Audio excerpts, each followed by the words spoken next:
সবাইকে শুভ সন্ধ্যা। আমরা জানি যে ভারত কেশরী ডক্টর শ্যামাপ্রসাদ মুখার্জির বলিদান দিবস থেকে শুরু করে জন্মজয়ন্তী পশ্চিমবঙ্গ সরকারের যে উদ্যোগ, এবং সেই উদ্যোগকে আমাদেরও কলেজ সেই ব্রতে ব্রতী হয়েছে, এবং শুধু কলেজ নয়, আমাদের বিভাগ সংস্কৃত বিভাগও সেই ব্রতী হয়েছে। আজকের যে অনুষ্ঠান, আমরা জানি যে আমাদের মধ্যে রয়েছেন যে মূল speaker Dipankar Roy, assistant professor, department of history, Kalna college. তো আমি অনুষ্ঠানের শুভারম্ভ মঙ্গলাচরণ করার জন্য আমাদের বিভাগের অধ্যাপক ডক্টর দীপক গোড়াই মহাশয়কে অনুরোধ জানাই। প্রথমে প্লিজ স্যার, ডক্টর দীপক। हरिः ॐ ॐ सहना भवतु सहनो भुनक्तु सह वीर्यं करवावहि तेजस्विनावधीतमस्तु मा विद्विषावहि। ॐ शान्ति शान्ति शान्तिः। ॐ आप्यायन्तु ममाङ्गानि वाक्प्राणश्चक्षुश्रोत्रमथो बलमिन्द्रियाणि च सर्वाणि। सर्वं ब्रह्मोपनिषदं माहं ब्रह्म निराकुर्याम् मा ब्रह्म निराकरोत्। अनिराकरणमस्तु अनिराकरणं मे अस्तु तदात्मनि निरते य उपनिषत्सु धर्मास्ते मयि सन्तु ते मयि सन्तु। ॐ शान्ति शान्ति शान्तिः। ॐ पूर्णमदः पूर्णमिदं पूर्णात् पूर्णमुदच्यते पूर्णस्य पूर्णमादाय पूर्णमेवावशिष्यते। ॐ शान्ति शान्ति शान्तिः। हरिः ॐ तत्सत्। ধন্যবাদ ডক্টর দীপক গোড়াই মহাশয়কে। আমাদের এই অনুষ্ঠানের মধ্যে আজকে উপস্থিত রয়েছেন আমাদের কলেজের অধ্যক্ষ মহাশয় ডক্টর গৌতমবিদ মহাশয়। আমি স্যারকে অনুরোধ করব তার স্বাগত ভাষণ দেওয়ার জন্য।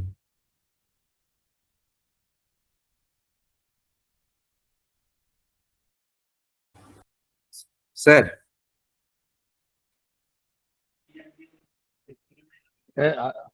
আমি জাস্ট বাঁকুড়াতে এই পৌঁছালাম, আর there in the audience it is now 33. It is, I'm expecting some more people will join in the meantime. Without ending any more seconds or minutes, I request Kundu Babu to start your please. ধন্যবাদ মাননীয় অধ্যক্ষ মহাশয়। এরপরে আমি দীপঙ্কর বাবুর আমাদের উপস্থিত রয়েছেন আমাদের কলেজের আইকিউএসি কোঅর্ডিনেটর ডক্টর শ্রমিক দাসগুপ্ত মহাশয়।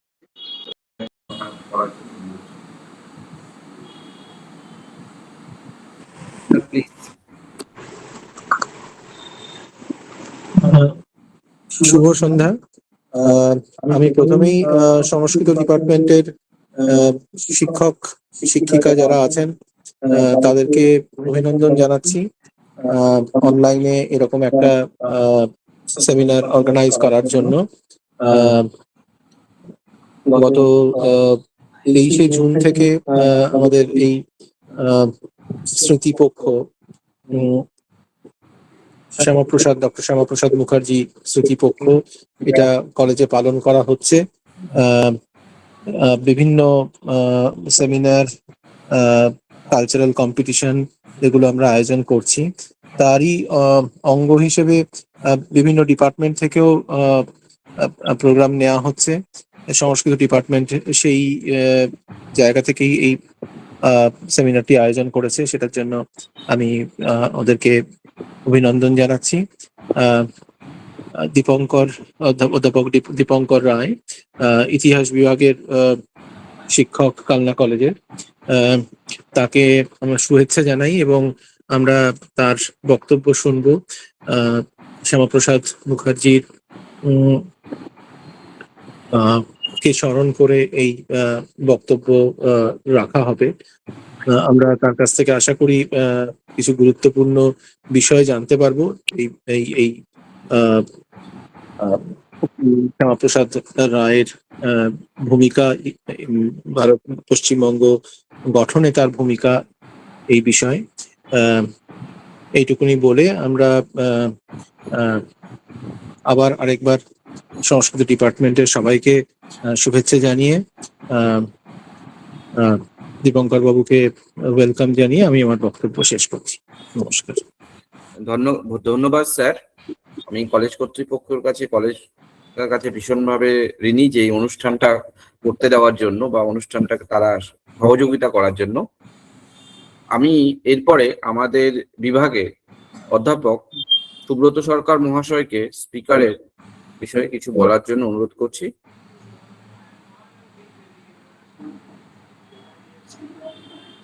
উপস্থিত সকলকে আমার আন্তরিক অভিনন্দন, শুভেচ্ছা এবং ভালোবাসা।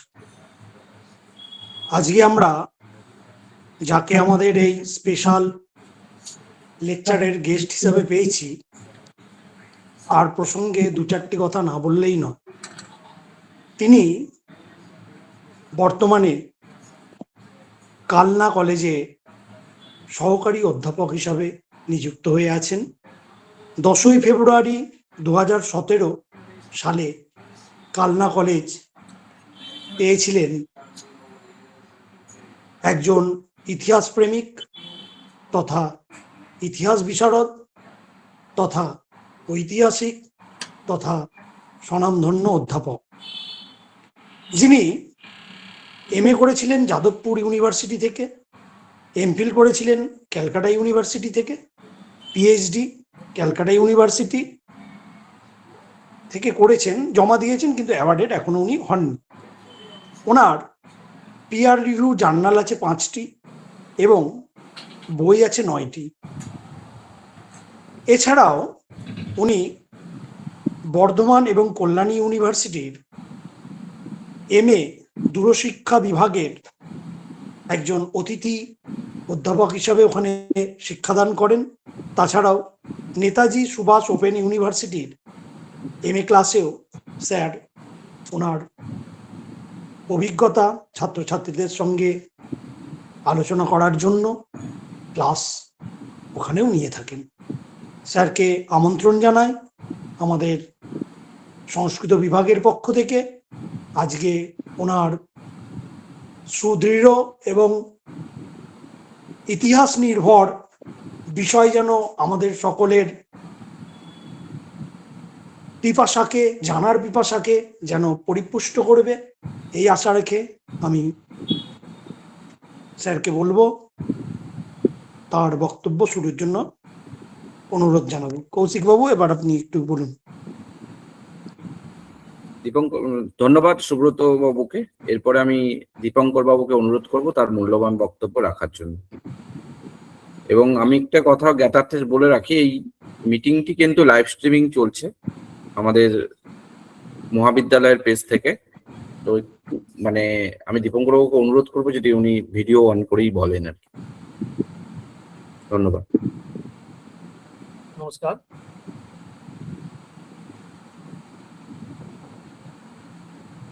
নমস্কার। প্রথমেই বলি যে আমার বন্ধুবর সুব্রত বাবু আমার সম্পর্কে যেগুলো বললেন এগুলো মোটেই আমি নই। আমি খুব সাধারণ ইতিহাসের একজন ছাত্র, খুব সাধারণ মানেরই ছাত্র, এরকম কোনো বিষয় নয়। আমি দিকপাল পণ্ডিত ঐতিহাসিক কোনোটাই নই। খুব সাধারণ মানের একজন ছাত্র এবং ইতিহাস প্রেমী।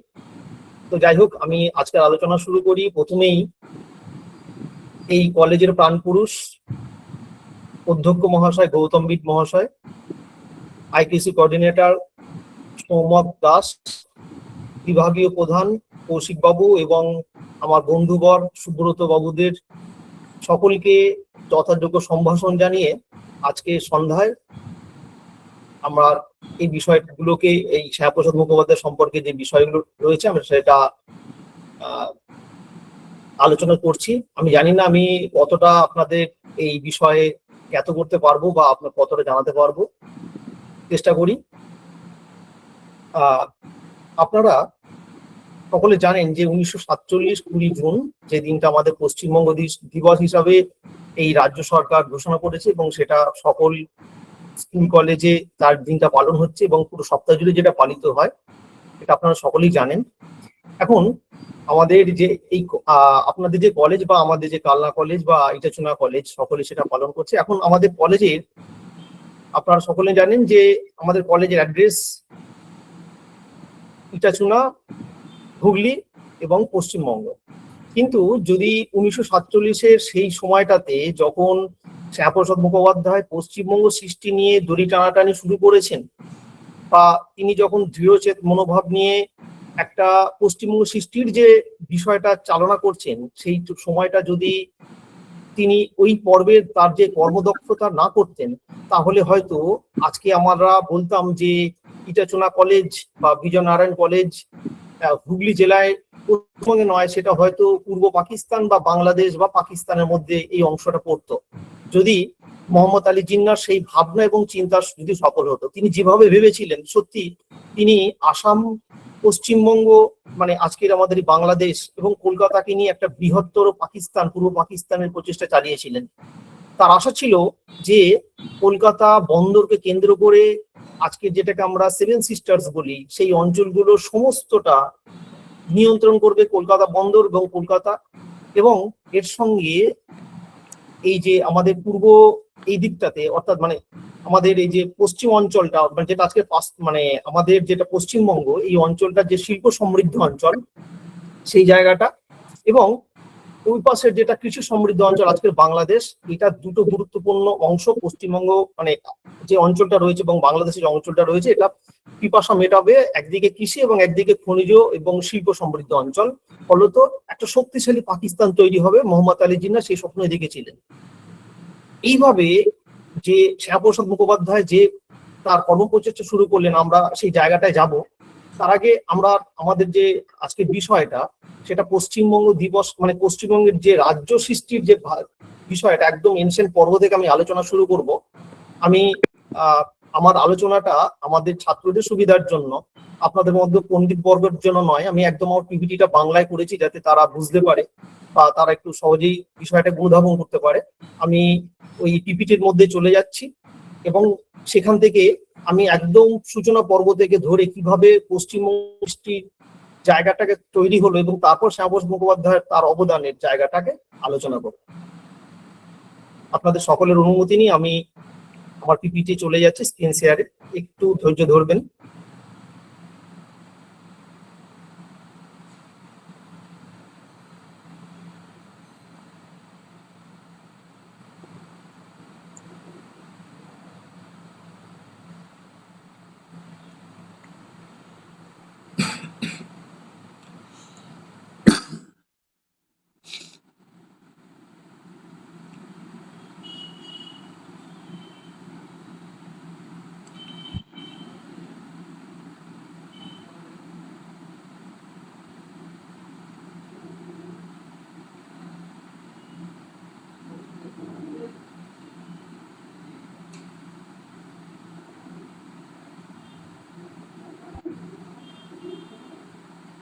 আপনারা দেখতে পাচ্ছেন?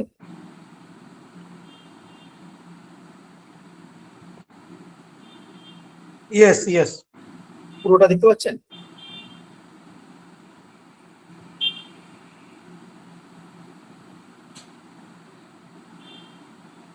দেখা যাচ্ছে পুরোটা?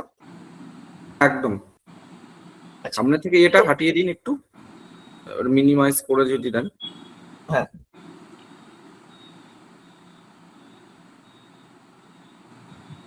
ওটা কেটে দিন। হ্যাঁ, দেখতে পাচ্ছেন তো সকলে? হ্যাঁ হ্যাঁ। দেখুন, আমরা একদম সূচনা পর্ব থেকে ধরবো, যেটা একটা সাধারণ মত আমাদের মধ্যে রয়েছে যে পশ্চিমবঙ্গ সৃষ্টির পেছনে বা আমাদের এই যে বিভাজন এর মধ্যে একমাত্র ধর্মীয় বিষয়টা রয়েছে। কিন্তু আমরা যদি খুব গভীরভাবে ঐতিহাসিক দৃষ্টিকোণ থেকে আলোচনা করি, তাহলে দেখতে পাবো এখানে শুধুমাত্র ধর্মীয় বিভাজন বিষয়টা নয়, এখানে ঔপনিবেশিক শাসন নীতি, একটা অর্থনৈতিক স্বার্থ, কখনো বাণিজ্য নদীপথ, কখনো কৌশলগত বিবেচনা। আমরা আর যখন এই বিষয়টা নিয়ে আলোচনা শুরু করি, তখন কিছুতেই বুঝতে পারছিলাম না যে মুর্শিদাবাদ একটা মুসলিম অধ্যুষিত অঞ্চল কি করে ভারতের মধ্যে যুক্ত হলো। তখন এই নদীপথের বিষয়টা মাথায় এলো, এবং আমি জানি না এই বিষয়টা আমি আপনাদেরকে শিওর বলতে পারবো না, তবে মোটামুটি যেটা মনে হয়, মুর্শিদাবাদ ভারতের অন্তর্ভুক্ত হওয়ার প্রধান কারণ হচ্ছে গঙ্গার উপর আধিপত্য যাতে পশ্চিমবঙ্গ বা ভারতের থাকে, তার জন্য এই মুর্শিদাবাদটা যুক্ত হয়েছে। এবং অন্যদিকে রাজশাহী, খুলনা এই অঞ্চলগুলো হিন্দু অধ্যুষিত হওয়া সত্ত্বেও সেগুলো কিন্তু বাংলাদেশের মধ্যে চলে যাচ্ছে। যাই হোক, আমরা এই বিষয়টা পরে আলোচনা করব। আমরা একদম শুরু থেকে চলে যাই যে বঙ্গ থেকে বাংলাদেশের এই যে উদ্ভবটা বা এই যে জার্নিটা, বঙ্গ টু বাংলাদেশ, এই জার্নিটা কিভাবে শুরু হলো সেই প্রক্রিয়ার মধ্যে আমরা ঢুকছি। দেখুন, এই যে ঋগ্বেদের মধ্যে আমরা কিন্তু বঙ্গ নামে বঙ্গ নামটা পাচ্ছি। তারপরে আমরা মহাভারতের যুগে বা মহাভারতেও কিন্তু আমরা বঙ্গ, কুণ্ড, তাম্রলিপ্ত সহ যে রাঢ় অঞ্চল, এই জায়গাগুলোর অল্প বিস্তর পরিচয় কিন্তু আমরা মহাভারতেও পাচ্ছি। এরপর আমরা যদি সুলতানি যুগে দেখি, সুলতানি যুগে মিনহাজউদ্দিন সিরাজ, বিখ্যাত ঐতিহাসিক, তিনি কিন্তু বঙ্গরাজ্যের কথা বলছেন, এবং পরবর্তীকালে আবুল ফজলও কিন্তু আইনি আকবরীতে বাংলা সুবার কথা তিনি প্রসঙ্গক্রমে তুলেছেন। নেক্সট, এটা তো গেল আমাদের সাহিত্যিক উপাদানের কথা। আমরা এবার নৃতাত্ত্বিক বা প্রত্নতাত্ত্বিক প্রমাণের ভিত্তিতে দেখবো যে বঙ্গ অঞ্চলটা কত প্রাচীন। সাধারণত আপনারা অনেকে শুনে থাকবেন, ইভেন আমরা যখন যাদবপুরে পড়ি তখনও এরকম একটা ধারণা আমাদের মধ্যে তৈরি হয়েছিল যে বাংলাদেশ এই অঞ্চলটা বোধহয় খুব বেশি পুরনো নয়, এটা বোধহয় এর পুরাতাত্ত্বিক বা মধ্যপ্রস্তর যুগ তেমন কিছু নিদর্শন নেই, এই নিদর্শন রয়েছে নবপ্রস্তর যুগে। কিন্তু বর্তমান গবেষণা বলছে না, এই তত্ত্বগুলো সম্পূর্ণ ভুল। একদম প্রাগৈতিহাসিক নিদর্শন কিন্তু আমাদের এই বাংলাদেশের মধ্যে রয়েছে, যেটা রাখাল দাস বন্দ্যোপাধ্যায় তার বাংলার ইতিহাসে পরিষ্কার একাধিক প্রমাণ দিয়েছেন। এবং পরবর্তীকালে নিহার রঞ্জন রায় থেকে শুরু করে প্রথিতযশা ঐতিহাসিক রমেশচন্দ্র মজুমদার থেকে শুরু করে সকলেই সে কথা বলেছেন, সেটা একদমই জোরের সঙ্গে বলেছেন, প্রমাণের সঙ্গে বলেছেন। এবং পরবর্তীকালে আমরা দেখবো এই যে গোবিন্দপুরে, হুগলি জেলার, সেখানে কিন্তু একটা কুঠার পাওয়া গেছে, এবং সেটা একদম প্রাগৈতিহাসিক পর্বের, মধ্যপ্রস্তর পর্বেরও নিদর্শন পাওয়া গেছে এই অঞ্চল থেকে। এরপর বর্ধমান এবং বীরভূমের 11 মাইল অঞ্চল, বীরভূমের জীবধরপুর অঞ্চলও কিন্তু পুরাপ্রস্তর যুগে নিদর্শন আমরা দেখতে পাচ্ছি। এবার আমরা সুলতানি যুগে কিভাবে বাংলা সমৃদ্ধির কথা আমরা দেখব, আমাদের সেই প্রমাণটা দেখুন। আমরা রূপ মুদ্রা পাচ্ছি, আমরা বৈদেশিক বাণিজ্যের সম্পর্কটাও দেখতে পাচ্ছি, যেখানে আরবদের সঙ্গে, পারস্যের সঙ্গে, চীনের সঙ্গে বাংলার ঘনিষ্ঠ সম্পর্ক, যোগাযোগ ছিল, বাণিজ্যিক সম্পর্ক ছিল, সাংস্কৃতিক সম্পর্ক ছিল, সেই কথা আমরা জানি। এবং ওই পর্বে সুলতানি যুগে সোনারগাঁ, চট্টগ্রাম, সাতগাঁ বন্দরের কথা আমরা জানি, সমুদ্র বন্দর ছিল। এবং ওই সময় বিখ্যাত ঐতিহাসিক ইবন বতুতা, মা হুয়ান, এরা কিন্তু সকলেই এই বাংলার যে সমৃদ্ধির কথা তারা কিন্তু বলছেন। তারপর মুঘল আমলেও আমরা যদি দেখি যে এই যে ধারাটা শুরু হচ্ছে সুলতানি যুগ থেকে, এই ধারাটা মুঘল যুগে আরো সমৃদ্ধতা লাভ করেছে অনেকটা। আমরা দেখবো মুঘল যুগে সমৃদ্ধি বাংলা সুবা হচ্ছে অত্যন্ত সমৃদ্ধ, যেটা আপনারা আইনি আকবরীতে দেখতে পাবেন, আবুল ফজল লিখছেন, ইরফান হাবিবর বলছেন সে কথা, পান্নিয়ার সে প্রসঙ্গ তুলে ধরেছেন, বাংলার অতুল সম্পদ ঐশ্বর্যের কথা তুলে ধরেছেন তিনি।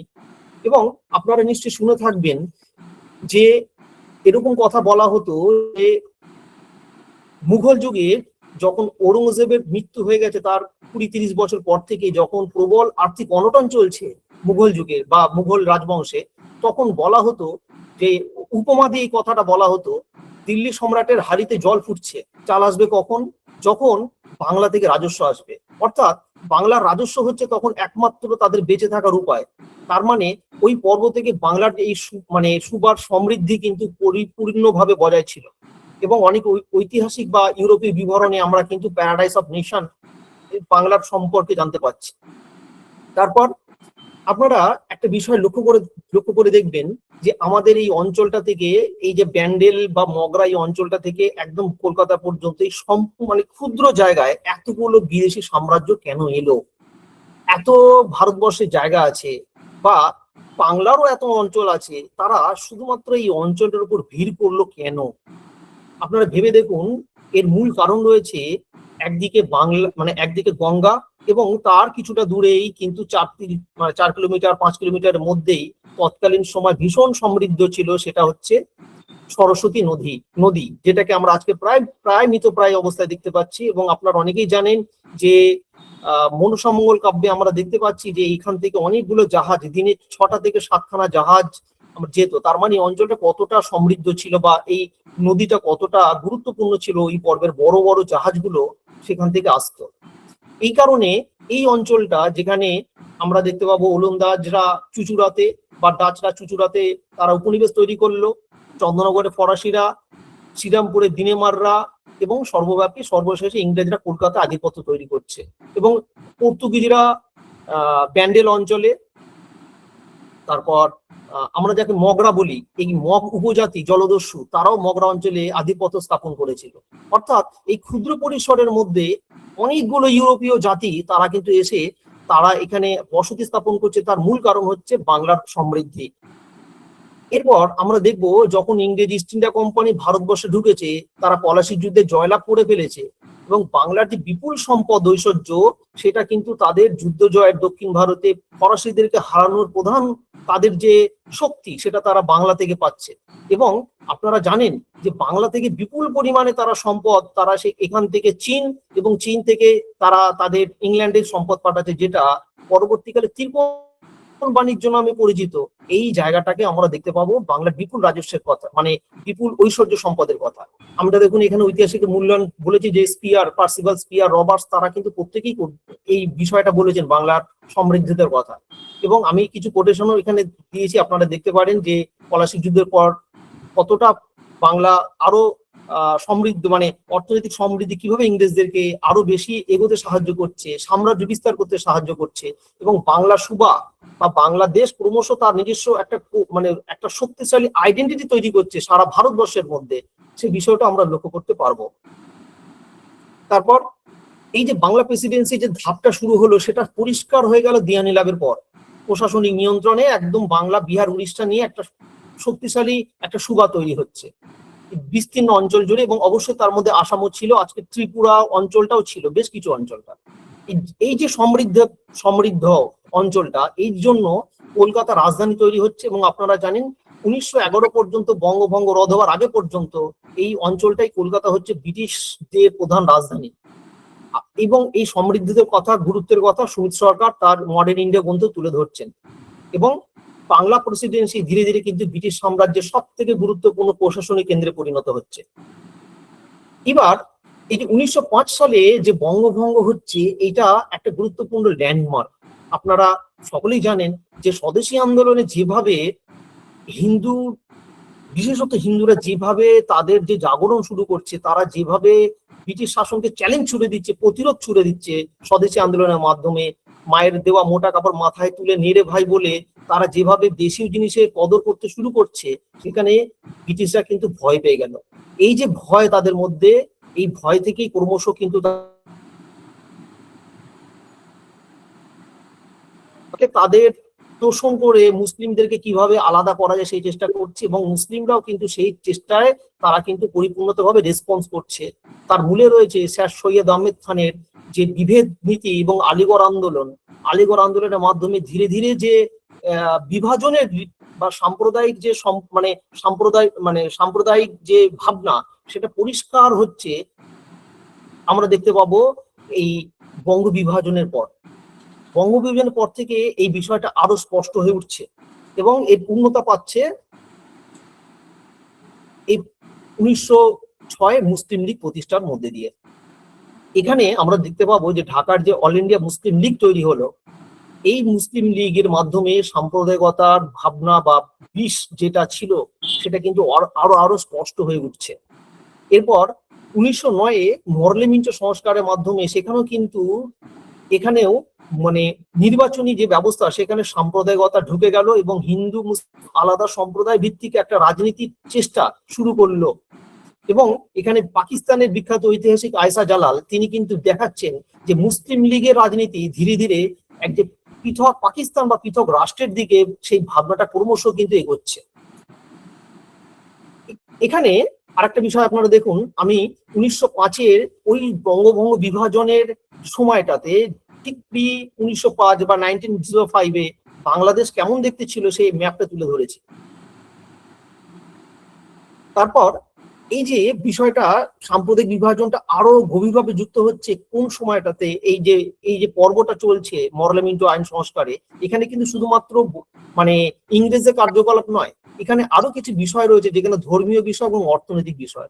অর্থনৈতিক বিষয়ের মধ্যে রয়েছে যে পশ্চিমবঙ্গের এই অঞ্চলে মানে পশ্চিমবঙ্গ যে অঞ্চলটা আমাদের এই পশ্চিম অংশটা, সেখানে কিন্তু হিন্দু জমিদাররা শিক্ষিত শ্রেণী এবং মধ্যবিত্ত ব্যবসায়ী তারা কিন্তু একটা আধিপত্য তৈরি করেছে ইকোনমি, এবং আধিপত্যটা কিন্তু কখনোই সেটা রাজনৈতিক নয়, অর্থনৈতিক দিক থেকে তারা যথেষ্ট প্রভাবশালী হয়ে উঠেছে। তার মূলে রয়েছে ইংরেজি শিক্ষা। আপনারা জানেন যে ক্রমশ মধ্যবিত্ত শ্রেণী ইংরেজি শিক্ষা গ্রহণ করে সরকারি চাকুরিতে কিন্তু অনেকটা তারা নিজেদের প্রভাব বিস্তার করে ফেলেছে। উল্টো দিকে এই শিক্ষা দীক্ষা থেকে এবং ইংরেজ মানে আপনারা জানেন ইংরেজি শিক্ষাটা মুসলিমরা কিন্তু অনেকটাই প্রথম দিকে ঘৃণা করত। তারা কিন্তু ইংরেজদেরকে নিজেদের শত্রু বলে মনে করত, যেহেতু মুঘল সাম্রাজ্যের পতন ঘটিয়ে ইংরেজরা তাদের আধিপত্য তৈরি করেছে। তাই তারা ইংরেজি শিক্ষা গ্রহণ না করে তারা কিন্তু ক্রমশ সরকারি চাকরি থেকে পেছোচ্ছে। এবং এই যে পূর্ববঙ্গের যারা মুসলিম কৃষিজীবী বা ক্ষুদ্র চাষী, তারা কিন্তু ক্রমশই তাদের মধ্যে একটা বলতে পারেন যে ফ্রাস্ট্রেশন, তাদের মধ্যে একটা ভীষণভাবে না পাওয়া এই যে মনোভাব, এটাও কিন্তু সাম্প্রদায়িক ইস্যুকে অনেকটা উস্কে দিয়েছে বা অনেকটাই বাড়িয়ে তুলেছে। তাদের মধ্যে না পাওয়া, তাদের মধ্যে অভাব, অভিযোগ, এই যে ফ্রাস্ট্রেশন তাদের মধ্যে, এটাও কিন্তু এই সাম্প্রদায়িকতার বিভাজনের একটা বড় গুরুত্বপূর্ণ কারণ। তারপর এখানে আরেকটা গুরুত্বপূর্ণ বিষয়, আপনারা প্রায় সকলেই জানেন যে গান্ধীজি খিলাফত সমস্যাটাকে সমাধান করে মানে খিলাফত সমস্যাকে তিনি যুক্ত করে অসহযোগ আন্দোলনের সঙ্গে যুক্ত করলেন। রবীন্দ্রনাথ ঠাকুর কিন্তু স্পষ্ট বলেছিলেন গান্ধীজিকে, যে গান্ধীজি তিনি চিঠিতে লিখে বলেছিলেন যে এইটা কাজটা ঠিক হলো না। গান্ধীজিও প্রকারান্তরে কিন্তু মুসলিম স্বার্থকে ধর্মের ভিত্তিতে মেনে নিলেন এবং এখানে কিন্তু মুসলিমদের মনোবলটা কিন্তু অনেকটা বৃদ্ধি পেল। যাই হোক, এই ব্যাপারটা হচ্ছে সাইলেন্টলি কিন্তু পরিষ্কার ভাবে আমরা আরেকটু পরে এটা পরিষ্কার হয়ে যাচ্ছে দিনের আলোর মতন, যখন 1930 সালে এলাহাবাদ মুসলিম লীগের অধিবেশনে ইকবাল ইসলাম ধর্মের ভিত্তিতে মুসলিম রাষ্ট্র গঠনের কথা বলছেন। এবং পরবর্তীকালে 1933-তে নাও আর নেভার পুস্তিকায় বা পত্রিকায় ওইখানে কিন্তু পাকিস্তান শব্দের উৎপত্তি জানা যাচ্ছে। এবং আপনারা জানেন যে পাকিস্তান শব্দের অর্থের মধ্যেই ওই অঞ্চলটা লোকেট ছিল, যেখানে P for Punjab, A for Afghan প্রদেশ, K for Kashmir, S for Sindhu এবং তারপর তান ফর বেলুচিস্তান। এই যে অঞ্চলটা এখানে নিয়ে পাকিস্তানের শক্তিশালী একটা পাকিস্তান গঠনের দাবি উঠলো। এরপর 1935-এ যখন ভারত শাসন আইন হলো, এই আইনের বলে 1937-এ বাংলায় নির্বাচন হলো। এই নির্বাচনের মধ্যে দিয়ে কিন্তু পাকিস্তান সৃষ্টি বা পশ্চিমবঙ্গের বিভাজনের একটা গুরুত্বপূর্ণ পদক্ষেপ শুরু হয়ে গেল, বা বলতে পারেন আরো বিভাজনটা আরো স্পষ্ট হয়ে উঠছে। এবং এইখানে যে ফজলুল হক যা আধিপত্য তৈরি করলেন, তারপরে সুরাবর্দী তারা যে আধিপত্য তৈরি করলো, সেই আধিপত্যটা কিন্তু 1947-এর আগে পর্যন্ত আমাদের এই বাংলাতে ছিল না। এই আধিপত্যটা ছিল মুসলিম লীগের আধিপত্য। যদিও ফজলুল হকের মতন কিছু মানুষ তারা ধর্মনিরপেক্ষভাবে ব্যাপারটাকে ভাবার চেষ্টা করেছেন, কিন্তু সেই প্রচেষ্টা কিন্তু কখনোই মোহাম্মদ আলী জিন্নাহ তিনি কিন্তু সফল হতে দেননি। তিনি ফজলুল হককে বার সাপ্রেস করেছেন, দমিয়ে রেখেছেন, যাতে কখনোই এই ওই ধর্ম নিরপেক্ষতার ভাবনা যাতে তাদের মাথায় না আসে। এইভাবে আমরা দেখতে পাবো 1937 সালে নির্বাচনে পুরোপুরি ভাবে মুসলিম লীগ তারা ডোমিনেট শুরু করলো বাংলায়। এবং ধীরে ধীরে পুরোটাই তাদের নিজেদের আধিপত্য নিয়ে চলে আসলো।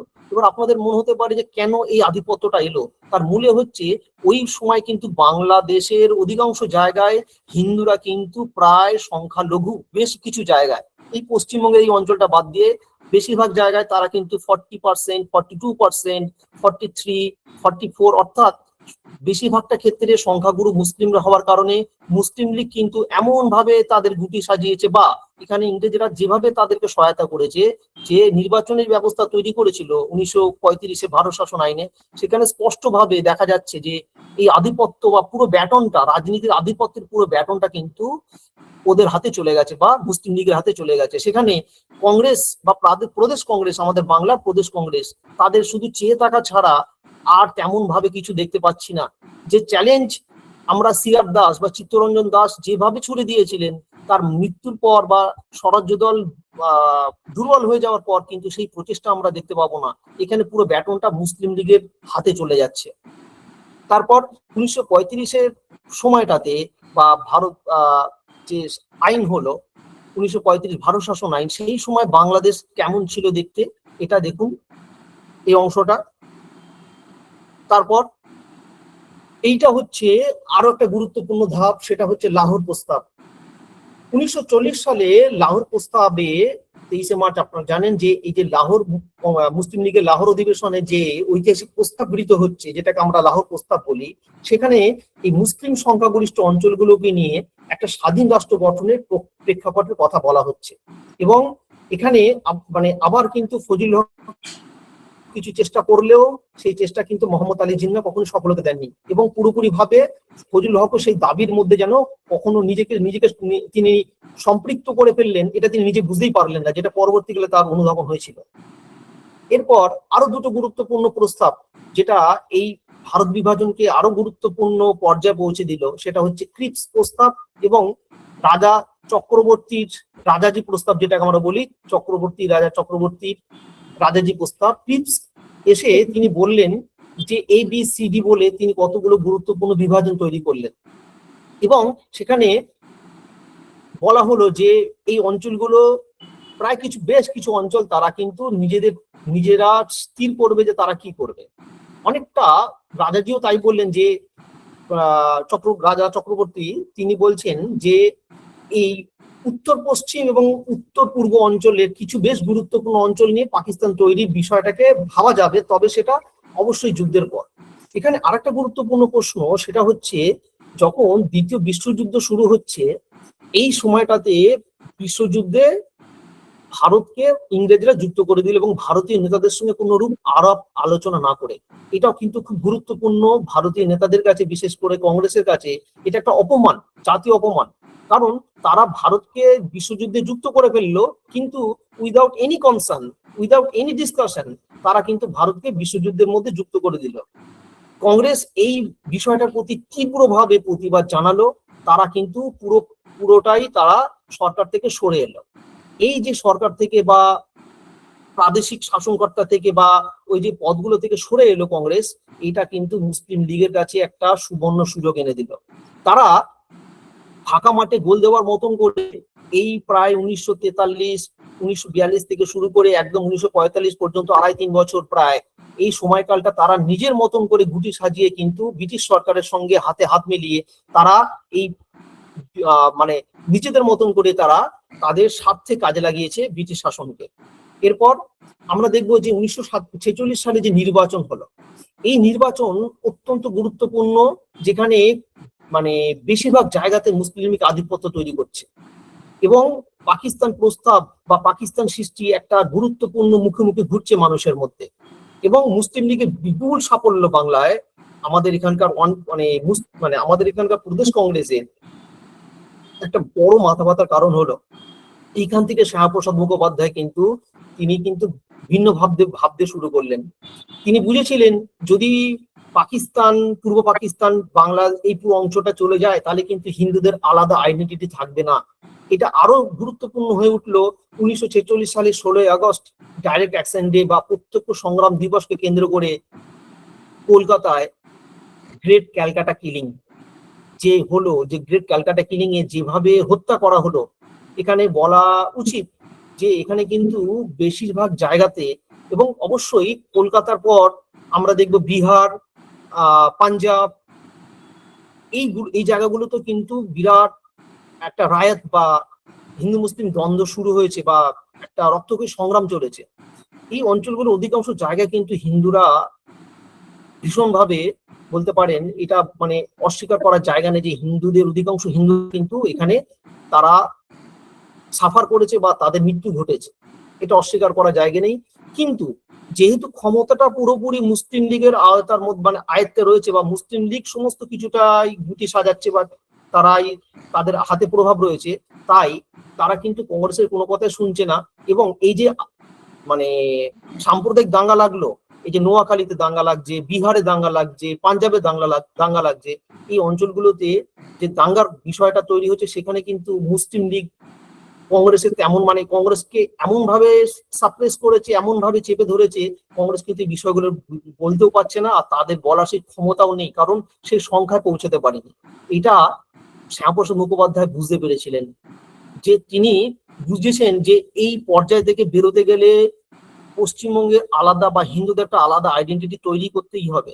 তিনি বলেছেন এই সময়টাতে যদি পাকিস্তান মানে মুসলিমরা তাদের তাদের মানে স্বার্থের জন্য আলাদা একটা ব্যবস্থা তৈরি করতে পারে, আলাদা একটা দেশ তৈরি করতে পারে, তাহলে হিন্দুরা কেন তাদের আলাদা একটা অঞ্চল তৈরি করতে পারবে না?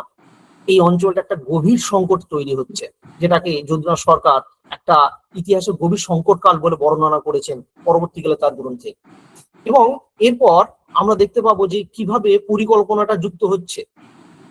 এখানে একটা বিষয় বলে রাখা ভালো, যে বা বলা উচিত, সোহরাওয়ার্দী, শরৎচন্দ্র বসু, আব্দুল হাসিম, এই যে কয়েকজন মিলে তারা কিন্তু পশ্চিমবঙ্গেও যাব না, ভারতেও ঢুকবো না, এবং আমরা পূর্ব পাকিস্তানের মধ্যে ঢুকবো না বা পাকিস্তান অন্তর্ভুক্ত হব না, অর্থাৎ স্বাধীন বাংলা একটা আলাদা অস্তিত্ব রাখবে, এই ভাবনায় কিন্তু তারা এই ৩-৪ জন তারা কিন্তু বলেছিলেন। কিন্তু দেখা যাচ্ছে যত দিন এগোচ্ছে সেটা কিন্তু ওই পরিকল্পনা কখনোই বাস্তব রূপ পাবে না, সেটা পরিষ্কার হয়ে গিয়েছিল।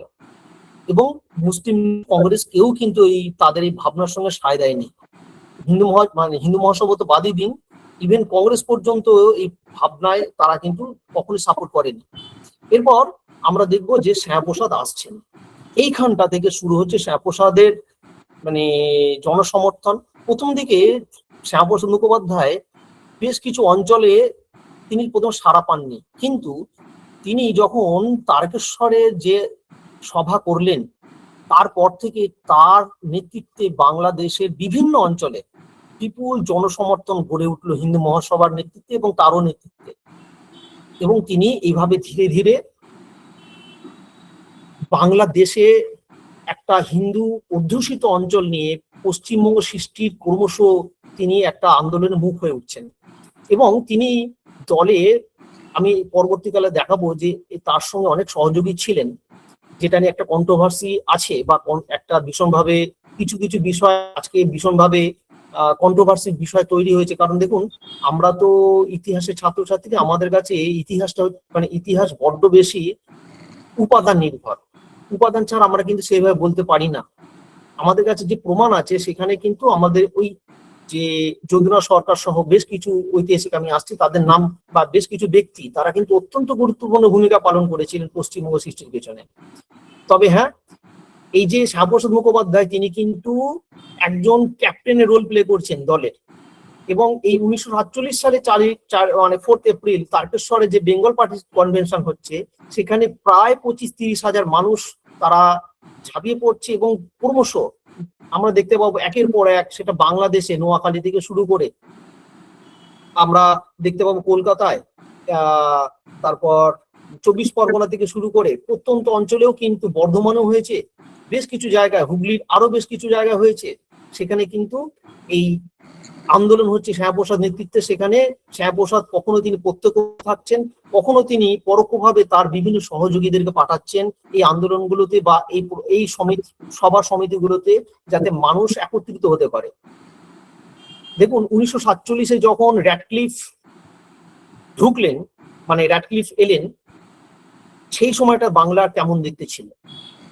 এখানে একটা বিষয় বলা ভালো, সেটা হচ্ছে শ্যামাপ্রসাদ মুখোপাধ্যায় তিনি একটা বিষয় দেখলেন যে র্যাডক্লিফ এলেন, আপনারা সকলে জানেন র্যাডক্লিফের নাম শুনেছেন। এই র্যাডক্লিফ তিনি এর আগে বাংলাদেশ মানে এর আগে ভারতবর্ষে আসেননি, তিনি এলেন 2 সপ্তাহ ছিলেন। 2 সপ্তাহের মধ্যে থেকে কিভাবে তিনি বাংলাকে ভাগ করে চলে গেলেন এটা খুব আশ্চর্য লাগে। আপনারা জানলে অবাক হবেন, তিনি যখন চলে গেলেন 15 দিন থাকার পর বাংলাদেশ থেকে, বা ভারতে পুরো 15 দিন মতো ছিলেন তিনি, এখান থেকে চলে গেলেন, তিনি অনেক নথি সেটা গিয়ে ইংল্যান্ডে গিয়ে নথি পুড়িয়ে দিয়েছিলেন, যাতে পরবর্তীকালে এই জাতির যে ঝামেলা হবে সেটা তিনি বুঝতে পেরেছিলেন, তাতে যাতে কোনোভাবে তাকে দায়ী না করা হয় এটা তিনি করেছিলেন। এবং এই যে হঠাৎ করে র্যাডক্লিফের যে লাইনটা তৈরি করলেন, যেটাকে আমরা বলি র্যাডক্লিফ রোয়েদাদ, এইটা এই রোয়েদাদ বা র্যাডক্লিফের যে বিভাজন, যে বাংলাদেশ এবং পশ্চিমবঙ্গের যে সীমারেখা, এখানে এই যে মানে বিভিন্ন অঞ্চল, গুরুত্বপূর্ণ অঞ্চলগুলো যে ভারতে ঢুকছে, এবং আপনাদেরকে আমি প্রথমেই বললাম মুর্শিদাবাদ মালদার কথা, বিশেষ করে মুর্শিদাবাদের কথা। মালদা মুর্শিদাবাদ মুসলিম অধ্যুষিত হলেও এই যে জাদু বলে ঢুকে গেল, তার মূল কারণ হচ্ছে গঙ্গা জলের প্রাধান্য বা গঙ্গার আধিপত্য বা গঙ্গার প্রভাব। আপনারা জানেন গঙ্গা কি ভূমিকা রাখে আমাদের ভারতবর্ষের ক্ষেত্রে। তো এই যে বিষয়টা, এখানে অনেকে বলছেন এই গোপন বিষয়গুলোর মধ্যে তিনি কিন্তু প্রভাব বিস্তার করেছিলেন, এবং সেখানে অবশ্যই পরবর্তীকালে আমাদের বাংলার প্রথম প্রধানমন্ত্রী বিধানচন্দ্র রায়ের একটা ভূমিকা ছিল, জওহরলাল নেহরুর ভূমিকা ছিল, বল্লভভাই প্যাটেলের ভূমিকা ছিল, কিন্তু সব থেকে গুরুত্বপূর্ণ ভূমিকা ছিল শ্যামাপ্রসাদ মুখোপাধ্যায়। এই জায়গাগুলো দেখুন যে র্যাডক্লিফ কিভাবে তিনি প্ল্যানিং করছেন এখানে রয়েছে। এবং এই র্যাডক্লিফের এই লাইনের সময় মাউন্টব্যাটেন কিন্তু প্রথম দিক, মানে মাউন্টব্যাটেনের পরিকল্পনার কথাও কিন্তু বলতে হয়, যেটা 3 জুন তিনি পরিকল্পনা পেশ করছেন, যেটাকে আমরা বলি মাউন্টব্যাটেন পরিকল্পনা। মাউন্টব্যাটেন প্রথম বুঝতে পেরেছিলেন যে তিনি প্রথমে চেষ্টাও করেছিলেন আটকানোর, কিন্তু মোহাম্মদ আলী জিন্নাহ যেভাবে প্রধানমন্ত্রী হব বলে যেভাবে তার একটা লোভ ছিল, তিনি বুঝেছিলেন যদি ভারত একত্রিত থাকে তিনি কখনোই প্রধানমন্ত্রী হতে পারবেন না, বা ক্ষমতা তার হাতে থাকবে না, সেই ক্ষমতা নেহরুর হাতে চলে যাবে। তো এই যে মানে তিনি অনেক চেষ্টা করেছিলেন মাউন্টব্যাটেন, কিন্তু সেই চেষ্টায় কোনোভাবেই কান দেননি মাউন্টব্যাটেন। তিনি কখনোই কান দিচ্ছেন না। জিন্নাহ বারবার জেদ ধরে রাখছেন যে আমার এনিহাও পাকিস্তান চাই। তো যাই হোক, র্যাডক্লিফ এই বিষয়গুলোকে দেখেছিলেন, এই প্রশাসনিক সুবিধার কথা, কৌশলগত নিরাপত্তার কথা, অর্থনৈতিক স্বার্থের কথা। এরপর যখন 1947 সালে র্যাডক্লিফ ঘোষণা করে দিলেন বা বিভাজন হলো, তখন কেমন ছিল বাংলাদেশ সেই অংশটা। এবার দেখুন এই যে এই পুরো অংশটাতে সংবাদপত্র এবং সাময়িক পত্রেরও গুরুত্বপূর্ণ ভূমিকা আছে, সেটা আমি বলেছি। দেখুন এই যে শনিবারের চিঠিতে সজনীকান্ত দাস তিনি লিখছেন পৃথক হয়ে যাওয়াই ভালো, এবং প্রবাসী পত্রিকা লিখছে 2 সম্প্রদায়ের মিলনের আশা সুদূর পরাহত। অর্থাৎ এই যে 2 সম্প্রদায় তারা যে একত্রিত থাকতে পারবে না বা একত্রিত থাকা সম্ভব নয়, সেটা কিন্তু ওই সময় একটা গুরুত্বপূর্ণ বলতে পারেন যে জনগণের ভয়েস। এবং ওই সময় অমৃতবাজার পত্রিকা, আজকের আনন্দবাজার, এই অমৃতবাজার পত্রিকা যখন সার্ভে করে দেখা যাচ্ছে 95% দেখা যায় সবাই, মানে 95% মানুষ কিন্তু তারা বঙ্গ বিভাজনের পক্ষে ছিলেন। অনেকে আমরা বলি বা অনেকে এই বিষয়ে সরলীকরণ করেন যে শ্যামাপ্রসাদ মুখোপাধ্যায় হচ্ছেন মানে বিভাজনের মূল বিষয়, তা কিন্তু নয়। আমরা দেখতে পাবো মানুষ কিন্তু সেই সময় চাইছেন, এবং সেই ভয়েসটাকে শ্যামাপ্রসাদ মুখোপাধ্যায় কিন্তু রাইজ করছেন বা নিয়ে যাচ্ছেন, যে না আমাদের আলাদা একটা হিন্দুদের একটা হোমল্যান্ড বা হিন্দুদের একটা আলাদা অঞ্চল হওয়া উচিত। অর্থাৎ আমি এই বিষয়টা এখানে দেখাতে চেয়েছি যে সংবাদপত্র এই যে রয়েছে, জনমত কিন্তু বিভাজনের পক্ষে সায় দিয়েছে, সেই সাইটাকেই কিন্তু শ্যামাপ্রসাদ মুখোপাধ্যায় মানে জনগণের সেই পালসটাকে শ্যামাপ্রসাদ মুখোপাধ্যায় ইনক্যাশ করছেন বিভাজনের মধ্যে দিয়ে। এবার পশ্চিমবঙ্গের কোন কোন অঞ্চল মানে পশ্চিমবঙ্গের মধ্যে ঢুকছে, কোন কোন জেলা ওই সময়ের এবং কেমন দেখতে ছিল সেটা, এবং কোন কোন অঞ্চল নিয়ে সমস্যা তৈরি হয়েছিল সেই অংশটাও আমি দেখিয়েছি। মুর্শিদাবাদ নিয়ে সমস্যা, খুলনা নিয়ে সমস্যা, চট্টগ্রাম পার্বত্য অঞ্চল নিয়ে সমস্যা, কিছুটা রাজশাহী নিয়েও সমস্যা ছিল।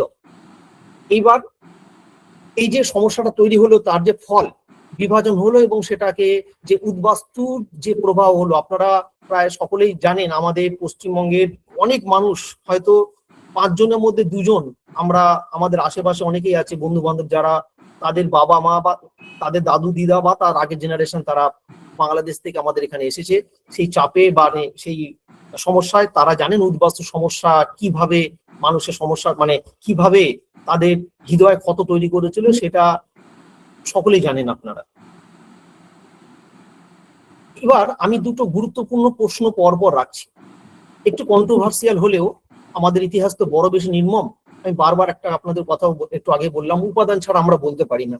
এখন বেশ কিছু জায়গায় গুরুত্বপূর্ণ বেশ কিছু ফেসবুক পেপার বা বেশ কিছু পত্রপত্রিকায় দেখছি এই কথাটা বারবার লেখা আছে যে শ্যামাপ্রসাদ মুখোপাধ্যায়েরই ব্যক্তিগত উদ্যোগ। কিন্তু দেখুন আমাদের কাছে যে উপাদান আছে, আমরা যদি সেই উপাদানগুলোকে সম্পূর্ণ বিশ্লেষণ করি, সেটাকে যদি আমরা পোস্টমর্টেম করি, তাহলে কিন্তু এটা আমাদের কাছে স্পষ্ট হবে এখানে যদুনাথ সরকার, মেঘনাথ সাহা, রমেশচন্দ্র মজুমদার থেকে শুরু করে সুরেন্দ্রনাথ সেন, শিশির কুমার মিত্র, সুনীতি কুমার চট্টোপাধ্যায় সহ বিশিষ্ট ব্যক্তিরা তারা অত্যন্ত গুরুত্বপূর্ণ ভূমিকা পালন করেছিলেন, এই নিয়ে কোনো সংশয় নেই। তারা ভীষণ গুরুত্বপূর্ণ রোল প্লে করেছেন। এমন নয় যে শ্যামাপ্রসাদ মুখোপাধ্যায় শুধুমাত্র তার ব্যক্তিগত কারিশমা বা তার উদ্যোগ রয়েছে, এখানে বলা ভালো যে তার একক নেতৃত্ব নয়, অবশ্যই তিনি টিমের ক্যাপ্টেনের রোল প্লে করেছেন, কিন্তু এনাদেরও গুরুত্বপূর্ণ ভূমিকা ছিল। তারপর আরেকটা গুরুত্বপূর্ণ প্রশ্ন ভীষণভাবে বর্তমানে প্রেক্ষিতে একটা খুবই প্রাসঙ্গিক, এটা আপনারা হয়তো সব জায়গায় পাবেন না এই বিষয়ে আলোচনাটা, সেটা হচ্ছে অনেকেই বলেন যে এই বিভাজনটা বিশেষ করে পরবর্তীকালে মোহাম্মদ আলী জিন্না সহ মুসলিম লীগের অনেক নেতারা তারা এই ট্যাগটা আমাদের উপর লাগিয়ে দেয় বা শ্যামাপ্রসাদ মুখোপাধ্যায়ের উপর লাগিয়ে দেয় যে এই যে বিভাজনটা হলো এটা শুধুমাত্র উচ্চ বর্গের বা উচ্চ বর্ণের হিন্দুদের একটা রাজনৈতিক ষড়যন্ত্র, এখানে নিম্নবর্গের মানুষের কোনো বিষয় নেই বা তাদের কোনো উৎসাহ উদ্দীপনা নেই। কিন্তু দেখা যাবে আমরা যদি খুব ভালো করে লক্ষ্য করি, আমরা পরিষ্কার দেখতে পাবো এখানে কিন্তু নিম্নবর্গের মানুষ, তপশিলি বা আরো নিম্নবর্গের মানুষদের কিন্তু অত্যন্ত ক্রুশিয়াল রোল প্লে করেছেন তারা। যেমন প্রেমহরি বর্মন ভীষণ গুরুত্বপূর্ণ নাম ওই সময়, তার নেতৃত্বে অনেক বড় বড় মানে সভা হয়েছে এবং আরো বেশ কিছু গুরুত্বপূর্ণ নেতার নাম আমরা পাচ্ছি সেই সময়। ইভেন কলকাতার ইউনিভার্সিটিতে যে সভা হয়েছিল সেই সভাতেও কিন্তু বেশ কিছু গুরুত্বপূর্ণ ব্যক্তি যারা তপশিলি সম্প্রদায়ভুক্ত তারা গুরুত্বপূর্ণ ভূমিকা পালন করেছেন, অবশ্যই স্যার যদুনাথ সরকারের নেতৃত্বে। ওই সময় কিছু রেয়ার ফটো আমি নিয়েছি।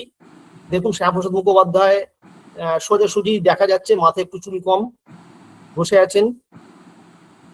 দেখুন এখানে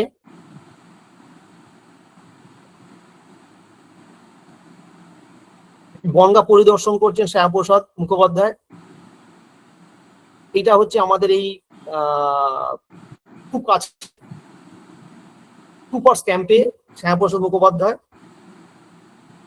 মুখোপাধ্যায়ের সিগনেচার। কারণ অনেকেই আমি দেখেছি ফেসবুক বা অন্যান্য জায়গাও দেখি যে মুখার্জি বানানটা ভুল লেখেন, MOO দিচ্ছেন যিনি। এইভাবে শ্যামাপ্রসাদ মুখোপাধ্যায় কিন্তু গুরুত্বপূর্ণ ভূমিকা পালন করছেন। ধন্যবাদ, থ্যাংক ইউ। ধন্যবাদ দীপঙ্কর বাবুকে, এতক্ষণ এত সুন্দর একটা মনোগ্রাহী আলোচনা। প্রথম শুরু করলেন আপনি সেই আমাদের ডিস্ট্রিক্ট থেকেই আর কি, যদিও আমাদের ডিস্ট্রিক্টেই আর কি তার পূর্বপুরুষের বাস আর কি। এরপরে কারো যদি কোনো কোশ্চেন থাকে, প্রশ্ন থাকে বলুন। কারো কোনো কোশ্চেন? হ্যাঁ বলুন।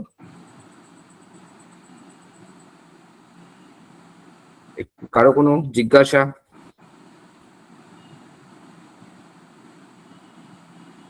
এখানে তো অনেকেই রয়েছেন।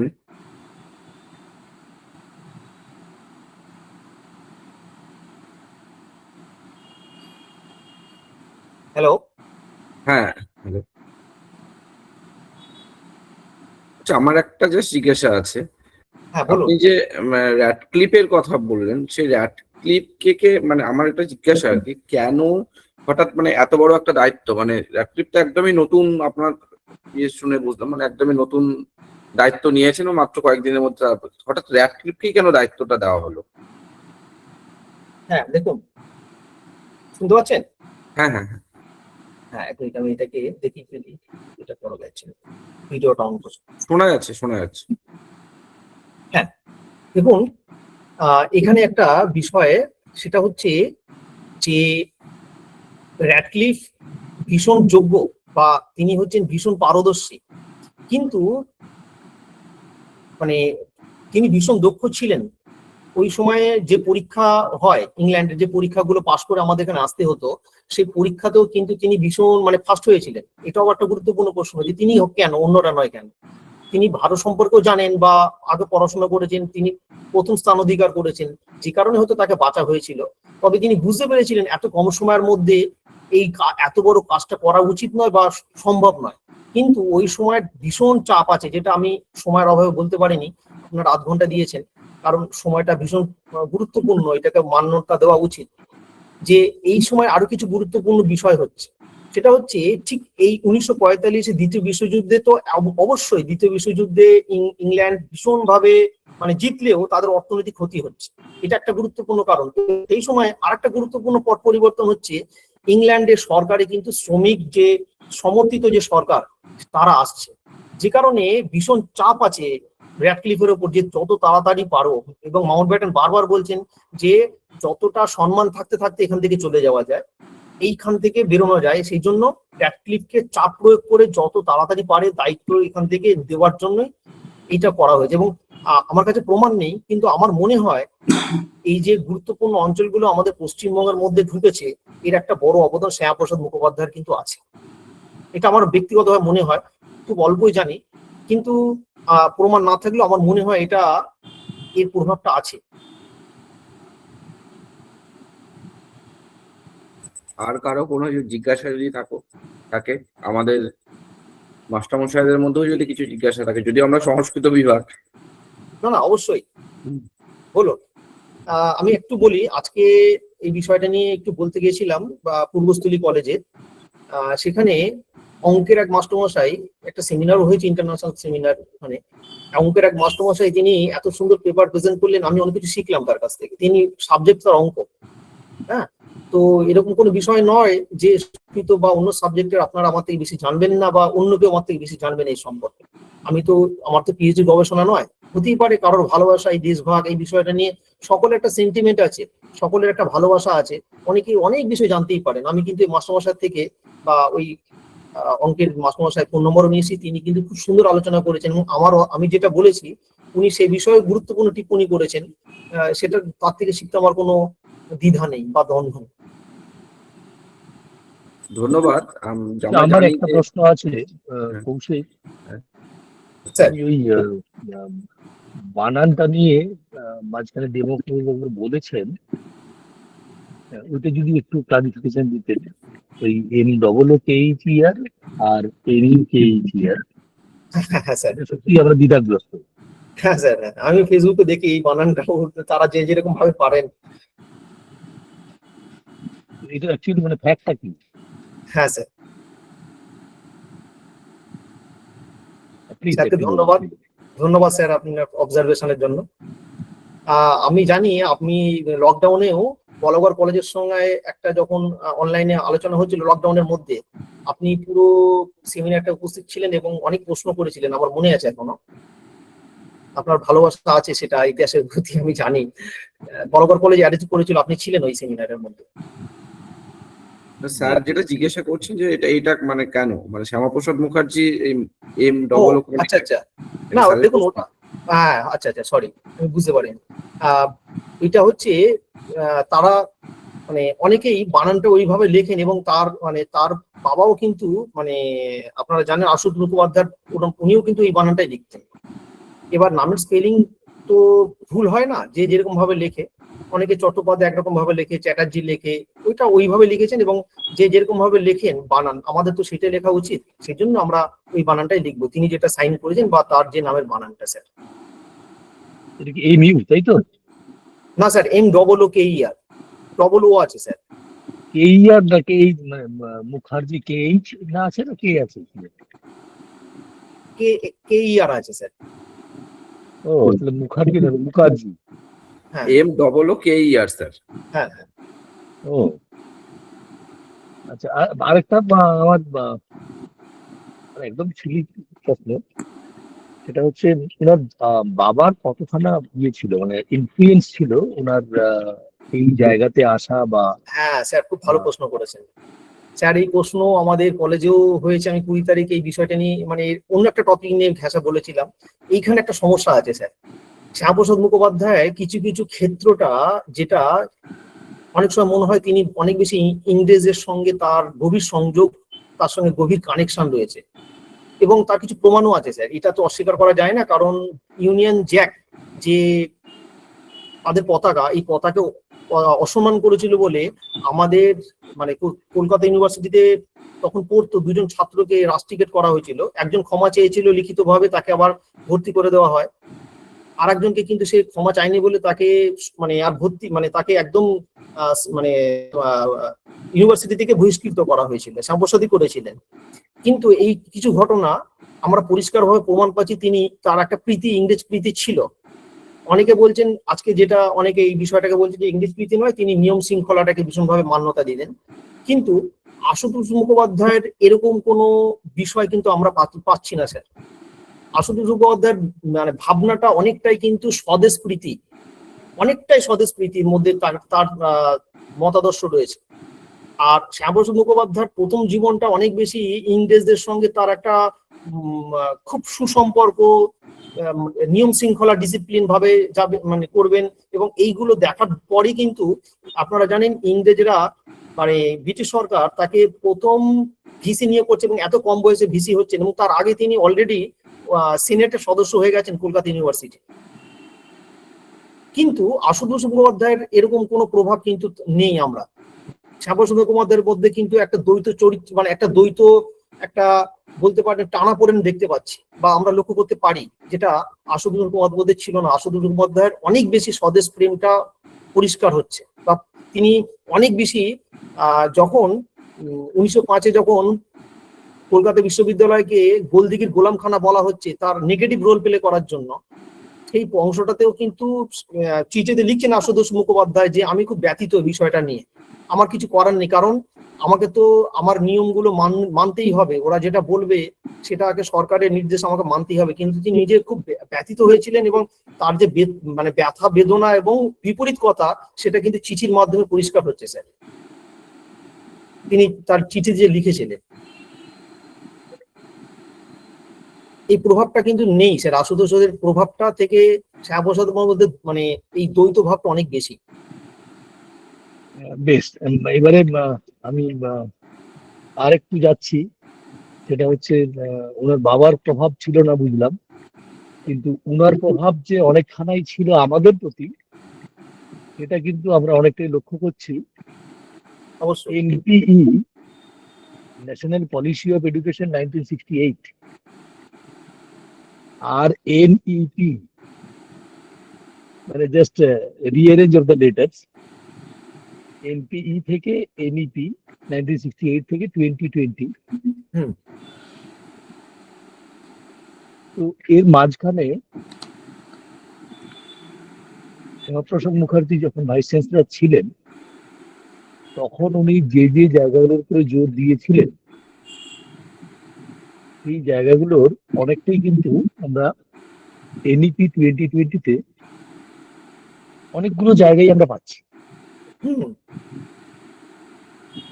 একদম যদি ক্যাটাগরিক্যালি বলা হয়, এনইপি 2020-র যে 4.27 বা 22.3